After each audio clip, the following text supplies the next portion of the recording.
Dear colleagues, dear physicians, dear researchers, dear students, a very warm welcome from the deans and the entire medical faculty. We had really challenging and important and interesting year 23. We made actually important steps and challenges which helped us to bring our faculty in a secure, in a sustainable future. A few examples are like the important grant review of our new NCT, the National Cancer Center, which gives us about 40 million euros of funding each year for a long time to do cancer research, translational cancer research, and actually to provide our patients with cancer the best opportunities we can offer them. The second important milestone was the inauguration of our M3 building. And M3 stands for metabolome, malignome, and microbiome. So it brings together completely new fields from the medical faculty and from the science faculty. Different research areas, which were so far not connected at all, get together and will really bring us new opportunities to open new fields of research in the future. This is very important that our faculty has really a bright future and therefore have all the options to recruit the best people and the best students. Talking about recruitments, we had over the last 2 years more than 40 new professors called over here to our medical faculty in Tübingen. Therefore, we had a real change and have many new people on board which bring in new ideas, but also new perspectives in research and in teaching, in educating students and people. With the professors, we were very successful. We had also a call and could recruit many new researchers, junior researchers, which were actually successful in getting ESC grants, Eminenta grants. So really the next generation of researchers were very successful in getting their first own funding and therefore shaping their own research profile. So all in all, I think we were very successful, and I think this will give the best foundation for the coming years. The first topic I would like to discuss is our Talent Academy. We established a Talent Academy which helps our junior physicians and young researchers to really shape their scientific profile and get prepared to be an established researcher or clinician scientist. One important part of this Talent Academy is the clinician scientist, and I want to focus a little bit on this program. This clinician scientist program exists of 3 individual modules. The first is the junior clinician scientist, then the clinician scientist, and the advanced clinician scientist. So ideally, young physicians which are interested in clinical research and translational research, they can start with the junior clinician scientist, then taking their work further into the clinician scientist, and if successful, even into the advanced clinician scientist. The important part is that the medical faculty supports your time to do research and pays for this time that you have the option to do research beside your clinical work. Therefore, the medical faculty takes quite a bunch of money to really provide this program to you as young clinicians. A second part is the data scientist of the Talent Academy. With an ever-growing amount of data and actually multiparametric data, we need people who are dedicated to work on data, to analyze data, and to mine the data, to get the most out of it, and actually to link them to artificial intelligence approaches or machine learning approaches. Therefore, this is also very important that we focus on data science, on clinical science. The third part of our Talent Academy is educational scientists. We need people who are interested to make the education for our students, but also for our junior researchers, more and more professional. So therefore, we are looking for people who are interested to build up new teaching programs and who are interested to really develop new methods of teaching and educating young people. The fourth pillar of our Talent Academy is the biomedical scientist.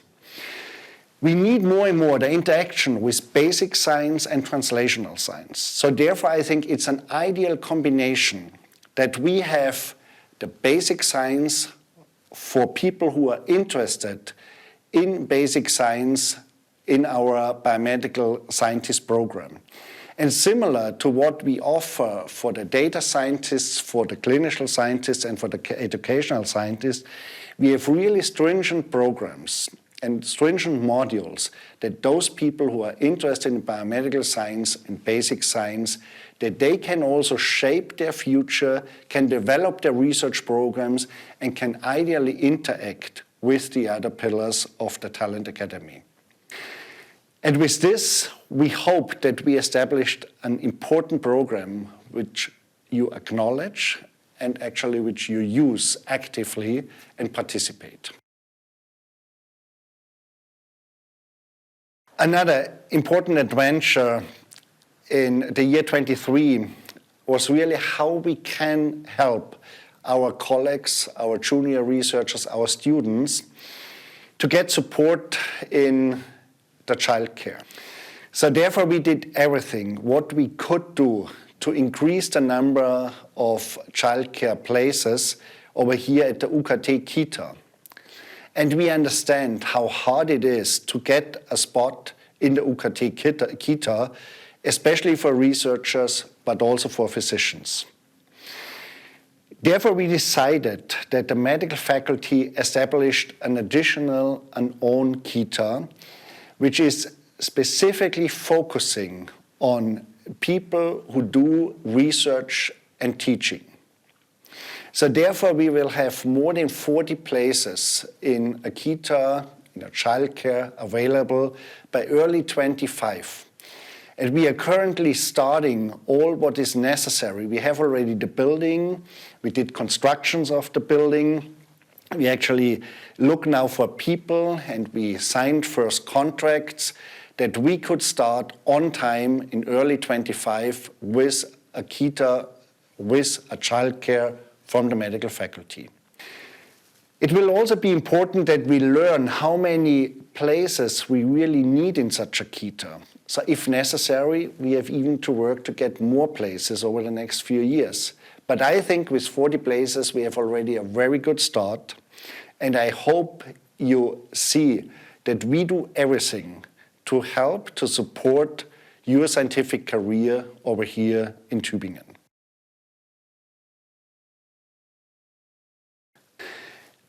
I fully understand that those colleagues of you who do animal research were very frustrated and disappointed what was going on over the last few months. Animal use and care protocols took forever to get approved. Sometimes you had to wait for over a year to get the approval of your animal use and care protocol. In addition, we had a problem with new European laws that with paragraph 17, we could not easily sacrifice surplus animals without getting into a legal problem or into a potential legal problem. So therefore, we worked hard to get really on those topics and try to solve them. We got support from the best lawyers and solved the problem of sacrificing surplus animals. I'm pretty sure that we found now safe conditions that without any legal problems, you can continue your work on animal research. The second point was the problem that animal use and care protocols took forever. We also worked very closely with the Ministry of Science, with the politics, and with our Regierungspräsidium to get support. And therefore, I can now tell you that they got 2 more staff members to really accelerate the applications as much as they can. And please trust, in the next few months, this will get much, much better.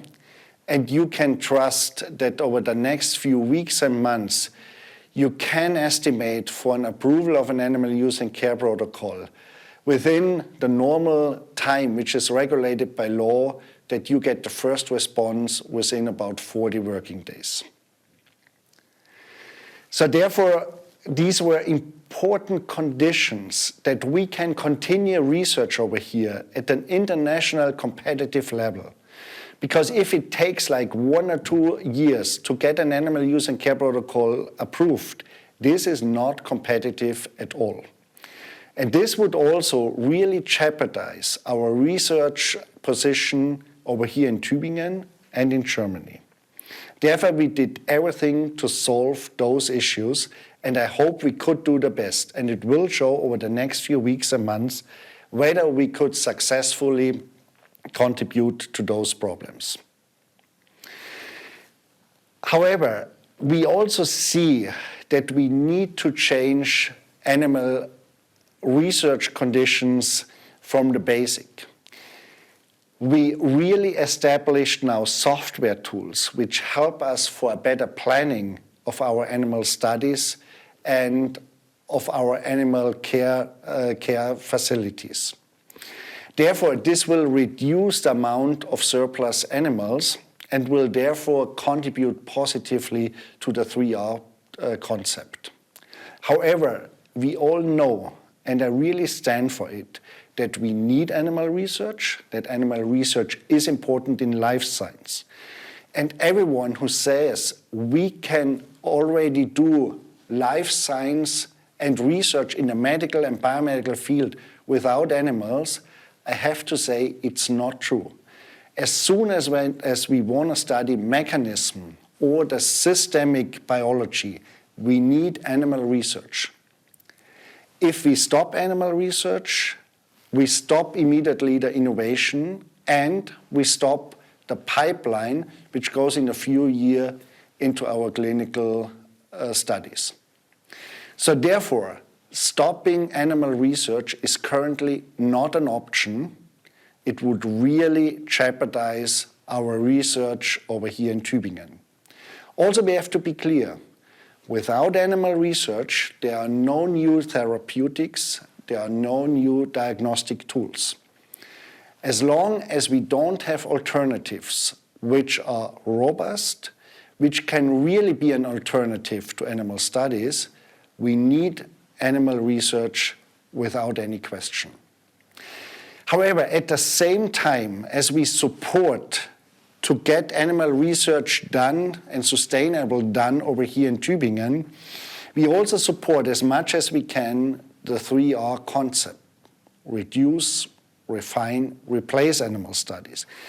Actually, we even have a professorship for 3R, which is dedicated to work on these 3R concepts and to replace and refine animal studies wherever possible. But please trust, we do everything to support you to do the best research you can do over here in Tübingen. I elaborated on those 3 examples, 3 important topics we worked over here in the medical faculty over the last year.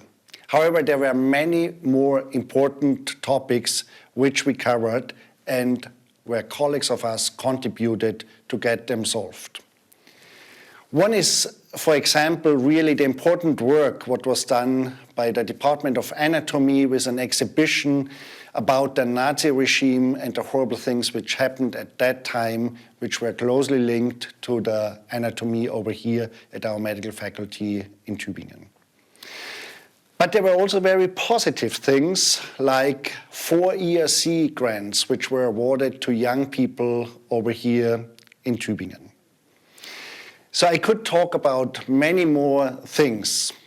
Another example would be that we have now 16 study programs for students, and the very recent one was opened in Lambaréné, Gabon, where our professors teach over there in Gabon infection biology and control.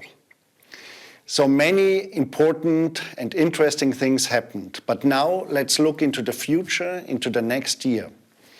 And with this, I wish you all the best for the coming days, a very Merry Christmas and a Happy New Year. And I wish us all that we have a bright future over here at the medical faculty. I wish you all the best for your private, for your family.